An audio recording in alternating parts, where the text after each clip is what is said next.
በስመ አብ ወወልድ ወመንፈስ ቅዱስ አሃዱ አምላክ አሜን። አንድ አምላክ በሚሆን በአብ በወልድ በመንፈስ ቅዱስ ስም ታኅሳስ 30 በዚህች ቀን በአባ መቃርስ ገዳም በአስቄጥስ አበምኔት የሆነ የከበረ አባት አባ ዮሐንስ አረፈ። ይህም አባት በተሾመ ጊዜ ቤተ ክርስቲያን በራች፣ ለብዙ ቅዱሳንም አባት ሆነ።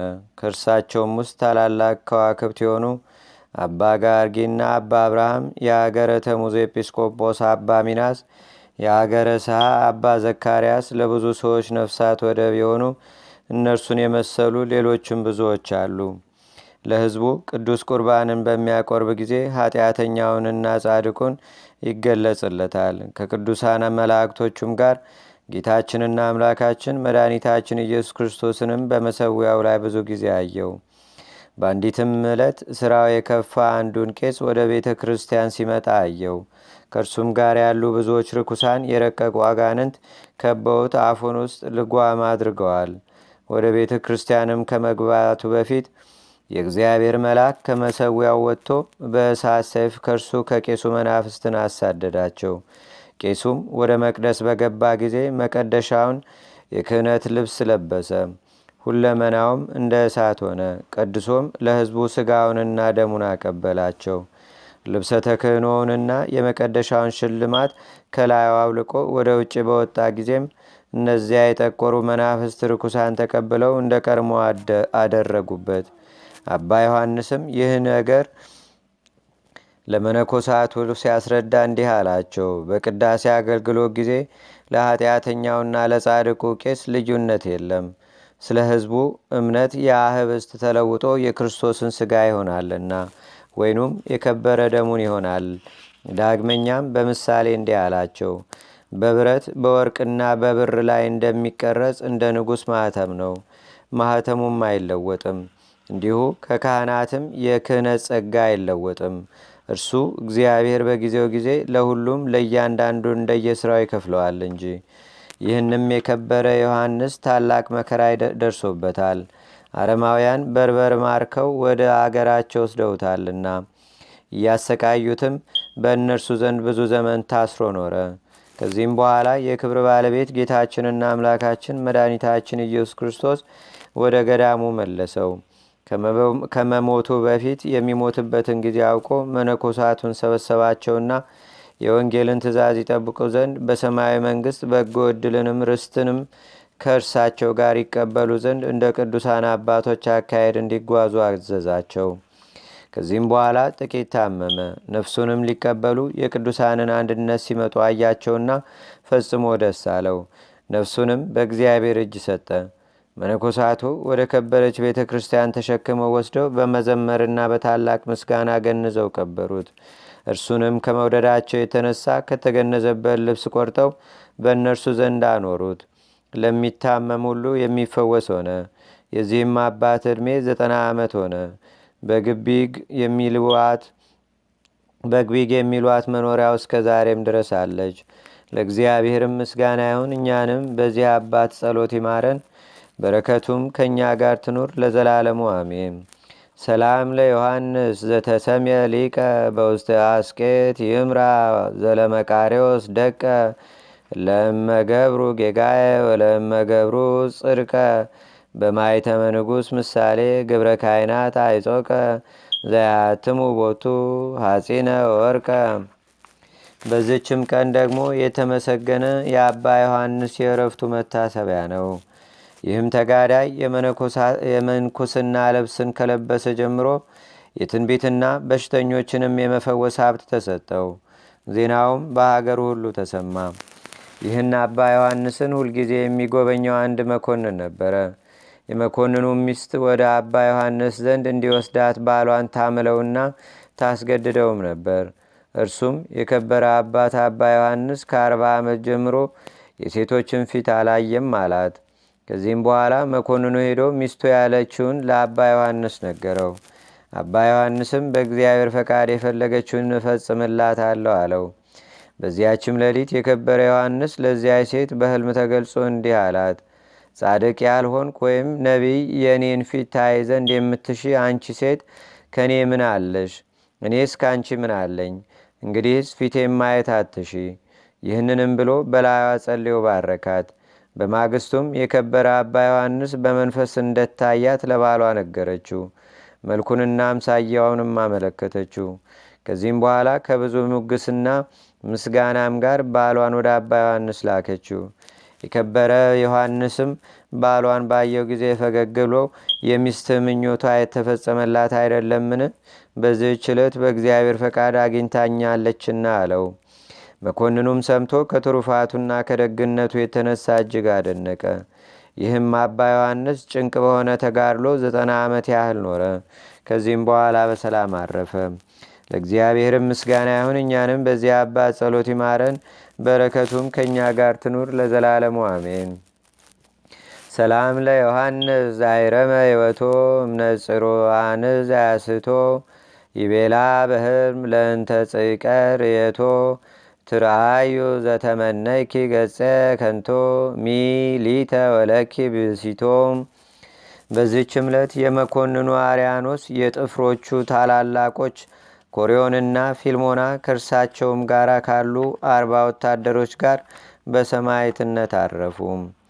የሰማዕትነታቸው ምክንያት የአክሚም ታላላቆች ከሆኑ ከሰማዕታት ዲዮስቆሮስ ከሰከላቢዮስና ከብኑዲያስ የተደረገውን ታምራት ባዩ ጊዜ የወታደርነት የማዕረግ ሽልማታቸውን ጣሉ። በመኮንኑ አርያኖስም ፊት ቁመው እኛ በእውነተኛ አምላክ በክርስቶስ የምናምን በግልጥ ክርስቲያን ነን ብለው ጮኹ። መኮንኑም ከእሳት ማንደጃ ውስጥ ይጥሏቸው ዘንድ አዘዘ። ራሳቸውንም ሲወረውሩ ብዙዎች አዩአቸው። ገድላቸውንም እንዲህ ፈጸሙ። ለእግዚአብሔርም ምስጋና ይሁን። የሰማዕታትም በረከታቸው ትድረሰን ለዘላለሙ አሜን። በዚህች ዕለት ተጋዳይ የሆነ አባ ዘካርያስ አረፈ። ይህም ቅዱስ ከመመንኮሱ በፊት በጎዳና ሲጓዝ አረማውያን በርበር ተነሱበትና ያዙት፣ ሊያርዱትም ወደዱ። በእግዚአብሔርም ፈቃድ የገዳሙ አለቃ በዚያች ጎዳና ሲያልፍ በላያቸው ጮኸ። እነርሱም ሰራዊት እንደደረሰባቸው ተጠራጠሩ፣ ፈርተውም ሸሹ። ሲሸሹም ከባህር ገብተው ሰጠሙ። ዘካርያስም ከመገደል በዳነ ጊዜ ይሸጥ ዘንድ ገንዘባቸውን ይዞ ወደ ከተማ ገባ። የአገሩም ገዢ ያዘው። ሌባ እንደሆነ አስቦ ሊገለው ወደደ፣ ግን ስራውን ባወቀ ጊዜ ተወው። ከዚህም በኋላ ወደ አባ ጳኩሚስ ገዳም ሄዶ የምንኩስና ልብስን ለበሰ። ሰይጣንም እስከ ቀናበት ድረስ በጾምና በጸሎት ተጠመደ። ከዚህም በኋላ በአባቱ ተመስሎ በሕልም ታየውና መሞቻ ጊዜ ደርሷልና ትቀብረኝ ዘንድና አለው። ቅዱሱም እውነት እንደሆነ አስቦ ወደ አባቱ ሄደ፣ ግን በጤንነት አገኘው። የሰይጣን ተንኮልም እንደሆነ አውቆ ወደ መኖሪያው ተመለሰ። ሰይጣንንም ድል እስካደረገው ድረስ በሩን ዘግቶ እየተጋደለ ኖረ። በሆሳዕናም ዕለት ወደ አበምኔቱ ሄዶ ወደ ኢየሩሳሌም ለመሄድ ፍቃድ ለመነው፣ ፈቀደለትም። በማግስቱም ፊታቸው የሚያበራ 3 ሰዎች ሲጠብቁ ታገኛቸውና አብሯቸው ሄደ። ከዚህም በኋላ በምኔቱ የአባ ዘካርያስን ቤት ሊጎበኝ ሄደ። 3 ታላላቅ ዘንዶችም በምድር ላይ ሲርመሰመሱ አግኝቶ ባያቸው ጊዜ ፈራቸው። እነርሱም በስሙ ጠሩት። ወደ እነርሱም ዘወር ሲል አባት ሆይ ሲመግበን የነበረ ጌታችን ዘካርያስ ከዚህ ወዴት ሄደ ብለው በሰው አንደበት ተናገሩት። አበምኔቱም ሰምቶ አደነቀ፣ መብልንም ሰጣቸው። አባ ዘካርያስም ወደ መኖሪያው ተመልሶ በብዙ ተጋድሎ ኖረ። ከዚህም በኋላ በሰላም አረፈ። ለእግዚአብሔርም ምስጋና ይሁን። እኛንም በቅዱሳን ጻድቃን ረድኤትና በረከት ለዘላለሙ ይጠብቀን አሜን። ሰላም ለዘካርያስ እንተነገደ እንዘይጻሙ አመ ፍጻሜሃ ለጾሙ ተመና ሰለስቱ ዘይሴሰዮሙ ሶበፀውዎ ለአበምኔ በስሙ እምነመንከሩ ደንገጸ ወምኩሉ መድሙሙ። በዚህች ዕለት ሄሮድስ የገደላቸውን የከበሩና የነጹ ሕፃናትን መታሰቢያቸውን የኢትዮጵያ ሰዎች ያከብራሉ። ዜናቸውም ጥር 3 ቀን ተጽፏል። ሰላም እብል ለላዱ አዱ ዘክሌ ክረምት ወዘይውዱ በእንተ ልደቱ ለቃል አመባስፊ ተገምዱ ሕፃናት ንጹሐን ወፅሩያን ነገዱ ከመማንስ ሙንቱ ተወልዱ። በተባረከ የታኅሳስ ወር የሚነበብ ንባብ ደረሰ፣ ተፈጸመ። ለእግዚአብሔር ምስጋና ይሁን። ፈጣሪያችን አብ ወልድ መንፈስ ቅዱስም በይቅርታውና በምሕረቱ በከበሩና በተመረጡ ነቢያትና ሐዋርያት አማላጅነት በሰማዕታት፣ በጻድቃን፣ በሊቃነ ጳጳሳት፣ በኤጲስቆጶሳት፣ በቀሳውስት፣ በዲያቆናት፣ በደናግል፣ በመነኮሳት፣ በቅዱሳን መላእክትም ልመና ይልቁንም በእመቤታችን በቅድስተ ቅዱሳን በድንግል ማርያም አማላጅነት በአገራችን ኢትዮጵያ ለዘላለሙ አድሮ ይኑር፣ አሜን። እኛንም በቸርነቱ ይጠብቀን። ከሁሉ በላይ የምትሆን ሐዋርያት ሰብስበው አንድ ያደረጓት የአንዲት የቅድስት ቤተ ክርስቲያን ልጆች የምንሆን ሁላችንንም ይጠብቀን ለዘላለሙ አሜን። አንድ አምላክ በሆነ በአብ በወልድ በመንፈስ ቅዱስ ስም የተባረከ የጥር ወር የመዓልቱ ሰዓት 10 ነው። ከእንግዲህም ይጨምርለታል።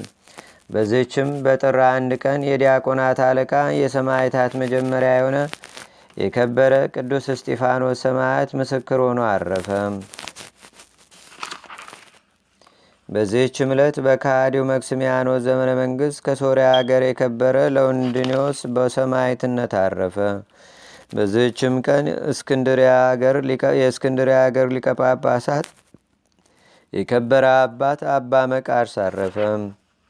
በዚህችም ዕለት የከበረው የአክሚም ሰማዕታት የምስክርነታቸውና ተጋድሏቸውን የፈጸሙበት ዜናቸው እንዲህ ነው። በዚችም ቀን ዳግመኛ በሰማዕትነት የተገደሉ አሉ። ለእግዚአብሔር ምስጋና ይሁን። እኛንም በቅዱሳን መላእክት፣ ጻድቃን፣ ሰማዕታት፣ ደናግል፣ መነኮሳት፣ አበው ቀደምት ይልቁንም በሁለት ወገን ድንግል በምትሆን በእመቤታችን በቅድስተ ቅዱሳን በድንግል ማርያም ረድኤትና በረከት አማላጅነቷም በአገራችን በኢትዮጵያ በደብራችን በደብረ ሰላም በሕዝበ ክርስቲያኑ ሁሉ ላይ ለዘላለሙ አድሮ ይኑር፣ አሜን። ዛቅረብኩ ማሌታ ዘኪራ ይላፈ ምለተጸምዱከ ዘልፈ ለላነብብ ተወከ ዘንዴተ መጽሐፈ እንተረሰይከ እግዚኦ ጸሪቀመለት ውክፈ ምላቡ ብላን ዘተርፈ ነቢያት፣ ቅዱሳን፣ ዋርያት፣ ሰባኪያን፣ ሰማዕቶ፣ ጻድቃን፣ ደናግል፣ አዲ ወመነኮሳት ሄራን ባርኩ ባርኮ ጉባኤ ዛቲ መካን እስከ አረጋዊ ልኢኮኑስ ሕፃን ለዘጻፎ በክርታስ ወለዛ ጻፎን ዘይደርስ ለዛ አንበቦ ለዘተርጎሞ ልሳን አዲስ ወለዘሰማ ቃሎ በዝነ መንፈስ በጸሎተሙ ማርያም አራቂተ ኩሉም ባይ ስቡረ ማረነ ኢየሱስ ክርስቶስ አቡነ ዘበሰማያት